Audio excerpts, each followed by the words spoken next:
You probably saw it the moment it hit your feeds. Hulk Hogan is dead. And then everything exploded.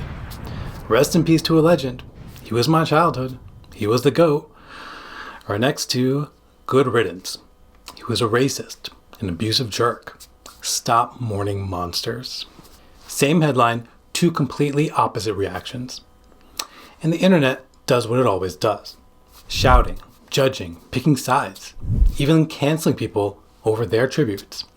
Sorry, Joey Swole. So, was the Hulkster a hero or a villain? And here's the part no one wants to sit with. He was both. And that's why this is so hard, because we don't like messy answers. Especially not when they're tied to people who once made us feel strong or safe. Even if they only ever existed on a TV screen.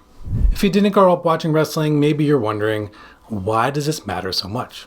Why are people crying or furious? Because this isn't just about Hulk Hogan. It's about what happens when someone we trusted, someone we admired, does something that makes us question who they really were. It's about nostalgia. It's about betrayal. It's about the stories we build around the people we once called heroes. So what do you do when a hero dies and you don't know whether to mourn them or breathe a sigh of relief? And who am I to be wrestling with the legacy of a man who leg dropped his way into our childhoods and stumbled through the rest of it? My name is Dr. Sulman Aziz Mirza, triple board certified in adult psychiatry, child and adolescent psychiatry, and addiction medicine. And Hulk Hogan himself reincarnated into a mosquito that landed on my forehead right before I was supposed to record this and said, "That's not gonna work for me, brother."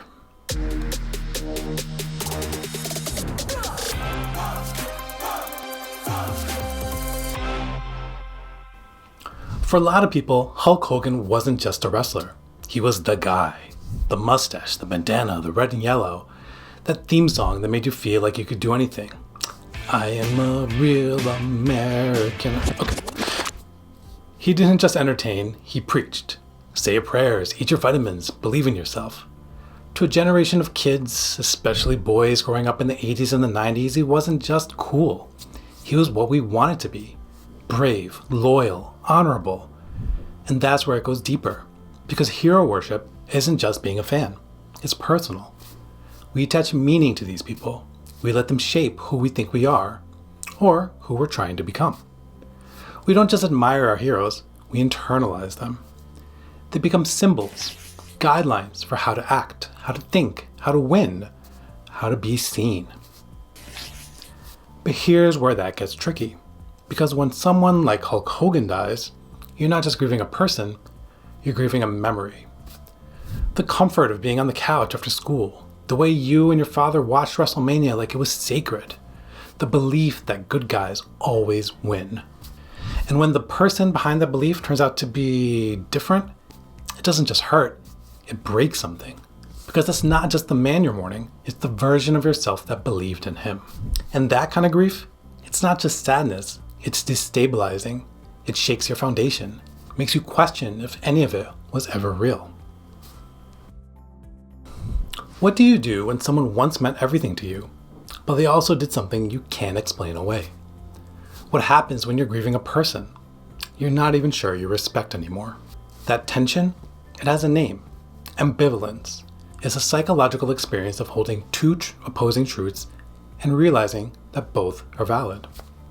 I loved what Hulk Hogan meant to me. He also said things I can't ignore. This isn't just theoretical. For those unaware, in 2015, a private tape came out, Hogan repeatedly using the N-word while talking about who his daughter was dating. It wasn't a mistake. It was hateful. And it was ugly. And when it went public, he didn't own it. Not then, not a year later. Not even when he spoke to the WWE locker room. Instead of coming out and saying, "I'm sorry," he said, "Be careful what you say when someone's recording." That's not growth, that's a warning shot. And this is where ambivalence becomes more than a feeling. It becomes a fracture. Because our brains want to sort people, good or bad, hero or villain, keep or cancel. And when someone you admire turns out to be deeply flawed, you don't just question them, you question yourself.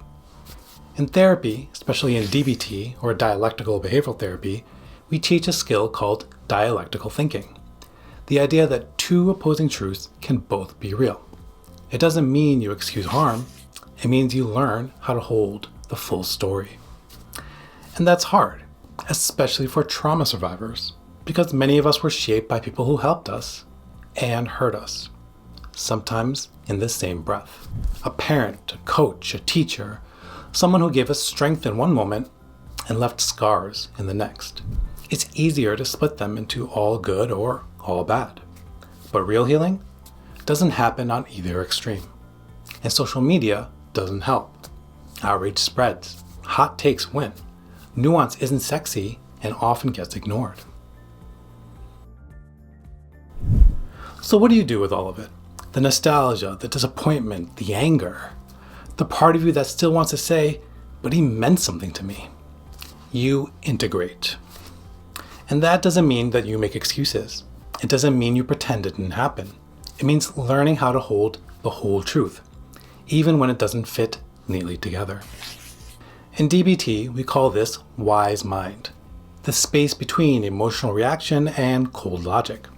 Not just yelling from pain, not just shutting down to analyze it, but finding a middle ground where real growth happens. And sounds like this. Hulk Hogan inspired me as a kid. That mattered. And he said things that I can't stand behind. That matters too. This isn't about defending a legacy. It's about defending your own integrity. Because pretending someone was flawless doesn't protect the past. It distorts it. And that makes the reckoning harder when the truth finally shows up. And this goes beyond celebrities. It's about the people in your real life. The mentor who helped your career, but also manipulated you. The parent who made sure you were fed, but never made you feel safe. The friend who once protected you, but disappeared when it counted. Integration means telling both truths. This person had a real impact on me, and they also caused real harm. Both can be true, and being able to hold both, that's not weakness, that's strength. But most of us were never taught that. We were taught to choose. If someone messes up, cut them off. If you love them, defend them, no matter what. But real growth doesn't live in extremes, because people aren't just one thing, and neither are we.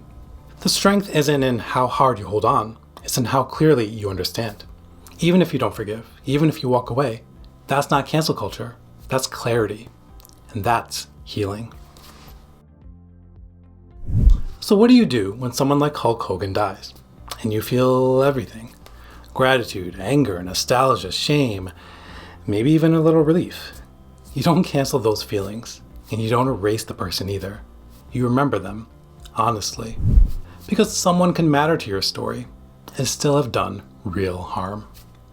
You can grieve what they meant to you without denying what they did to others. That's not weakness, that's maturity. Because life isn't all good or all bad, and neither are people.